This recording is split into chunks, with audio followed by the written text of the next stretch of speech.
نحمده ونصلي على رسوله الكريم اعوذ باللہ من الشیطان الرجیم بسم اللہ الرحمن الرحیم۔ میرے پیارے بھائیوں، بزرگوں، دوستوں اور پیاری بہنوں، السلام علیکم ورحمۃ اللہ وبرکاتہ۔ آپ لوگوں کا ہوسٹ بھائی فیاض اسٹار گڈ ٹی وی کی جانب سے ایک مختصر سی ویڈیو کے ساتھ حاضر ہے، اور آج کی اس ویڈیو میں اللہ پاک کے فضل و کرم سے قرآن کی ایک آیت پڑھیں گے اور اس کا مفہوم سمجھنے کی کوشش کریں گے۔ تو اللہ سبحانہ و تعالی ہمیں صحیح طریقے سے بیان کرنے کی توفیق دے کہ ہم لوگ سنیں اور اس پر عمل کریں۔ اس کے کہنا اور بیان کرنے کا مقصد یہی ہے کہ یہ پورا کا پورا دین جو ہے یہ ہماری زندگی میں آ جائے اور پورے عالم کے انسانوں کی زندگی میں آ جائے۔ اس کے لیے ایک زبردست محنت کی ضرورت ہے، اور اس محنت کو اللہ سبحانہ وتعالی نے محمد صلی اللہ علیہ وسلم کی مبارک محنت کے ساتھ جوڑ کے رکھا ہے۔ تو اسی سلسلے میں یہ محنت بھی اسی سلسلے کی کڑی ہے کہ اللہ تعالیٰ ہم سب کے لیے آسانی فرمائے۔ اور میں آپ لوگوں کا مشکور ہوں، سب بہن بھائیوں کا، کہ آپ لوگ اسٹار گڈ ٹی وی کے ساتھ ہوتے ہوئے اس پروگرام کو دیکھتے ہیں اور ویڈیوز کو لائک کرتے ہیں، شیئر کرتے ہیں۔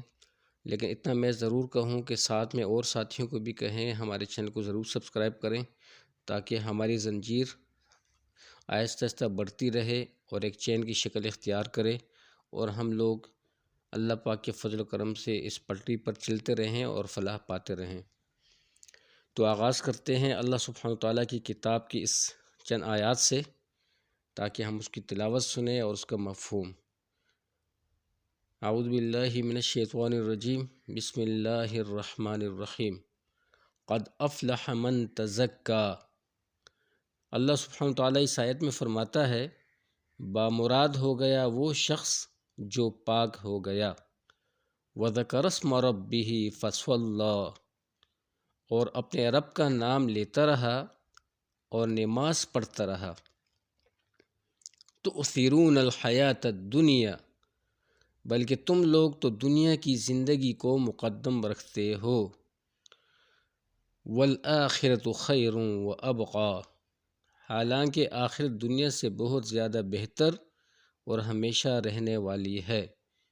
ایک بار پھر سن لیجئے، قد افلح من تزکا، بامراد ہو گیا وہ شخص جو پاک ہو گیا، وذکر اسم ربہ فصلی، اور اپنے رب کا نام لیتا رہا اور نماز پڑھتا رہا۔ تؤثرون الحیات الدنیا، بلکہ تم لوگ تو دنیا کی زندگی کو مقدم رکھتے ہو، والآخرۃ خیر وابقی، حالانکہ آخرت دنیا سے بہت زیادہ بہتر اور ہمیشہ رہنے والی ہے۔ اس کی تفسیر میں اور فجا ایک صحابی ہیں رضی اللہ عنہ، کہتے ہیں کہ میں نے حضرت عبداللہ بن مسعود رضی اللہ عنہ سے سبح اسم ربک پڑھنے کی درخواست کی، تو انہوں نے سنانا شروع کی، اور جب اس آیت پر پہنچے بل تؤثرون الحیات الدنیا، تو پڑھنا چھوڑ کر لوگوں کی طرف متوجہ ہوئے اور فرمایا کہ ہم نے تو دنیا کو آخرت پر ترجیح دی۔ لوگ چپ بیٹھے تھے، پھر فرمایا کہ ہم نے دنیا کو ترجیح دی اس لیے کہ ہم نے اس کی زینت کو، اس کی عورتوں کو، اس کے کھانے پینے کو دیکھا، اور آخرت کی چیزیں ہم سے پوشیدہ تھیں، بس اس موجود چیز میں لگ گئے اور اس وعدہ کی چیز کو چھوڑ دیا۔ تو اس بابت میں قتادہ رحمۃ اللہ علیہ ایک بزرگ ہیں، وہ بھی فرماتے ہیں کہ تمام لوگ حاضر میں لگ گئے اور اس کو اختیار کر لیا، بجز ان کے جن کو اللہ نے محفوظ رکھا، حالانکہ آخری بھلائی میں بڑھی ہوئی تھی اور دیر پا تھی۔ حضرت انس رضی اللہ عنہ محمد صلی اللہ علیہ وسلم کا ارشاد نقل کرتے ہیں کہ لا الہ الا اللہ بندوں کو اللہ جل شانہ کی ناراضی سے محفوظ رکھتا ہے۔ جب تک کہ دنیا کو دین پر ترجیح نہ دیں، اور جب دنیا کو دین پر ترجیح دینے لگیں تو لا الہ الا اللہ بھی ان پر لوٹا دیا جائے گا اور یہ کہا جائے گا کہ تم جھوٹ بولتے ہو۔ محمد مصطفیٰ صلی اللہ علیہ وسلم کا ارشاد منقول ہے کہ جو شخص لا الہ الا اللہ وحدہ لا شریک لہ کی شہادت لے کر آئے وہ جنت میں داخل ہوگا جب تک کہ اس کے ساتھ دوسری چیز نہ ملا دے، یعنی اپنے اس کلام میں کھوٹ اور میل پیدا نہ کر دے۔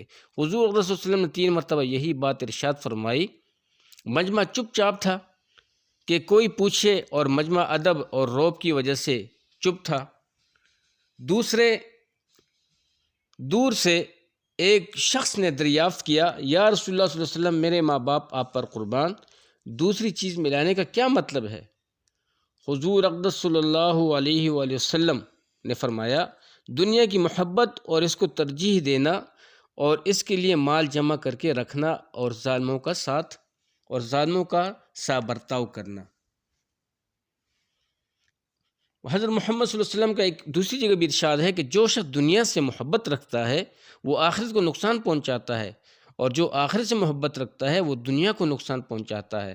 بس ایسی چیز کی محبت کو ترجیح دو جو باقی رہنے والی ہے، اس چیز پر جو فنا ہو جانے والی ہے۔ ایک حدیث میں حضور صلی اللہ علیہ وسلم کا ارشاد ہے کہ دنیا اس شخص کا گھر ہے جس کا آخرت میں گھر نہیں، اور اس شخص کا مال ہے جس کا آخرت میں مال نہیں، اور اس کے لیے وہی شخص جمع کرتا ہے جس کو عقل نہیں۔ تو میرے بھائیو، بزرگوں، دوستو، ہمیں پتہ چلا کہ ہم کس طرف جا رہے ہیں۔ آج ہم لوگوں نے دنیا آخر کی زندگی پر دنیا کو فوقیت دی ہے اور دنیا کو عزیز سمجھ رہے ہیں، دنیا کے مال متاع کو عزیز سمجھ رہے ہیں، اور مال متاع کو اپنے آپ سے بھی، اپنے بچوں سے بھی، اپنے گھر والوں سے بھی، رشتہ داروں سے، ہر چیز سے ہمیں مال متاع جو ہے وہ عزیز ہے۔ وہ کیوں؟ کہ مال کی سمجھ ہے اور وہ ہمیں دکھنے میں تو دکھ رہا ہے، لیکن اس کے جو پیچھے جو نقصانات ہیں اس کا ہمیں علم نہیں۔ حالانکہ مال متاع کا فائدہ یہی ہے کہ جو مال متاع اللہ تعالیٰ ہمیں عطا کیا ہے اس میں سے اگر ہم ٹائم پہ اللہ کے راستے میں خرچ کرنے والے بن جائیں اپنے بس کے مطابق، تو یہ ہمارے لیے فائدہ ہے۔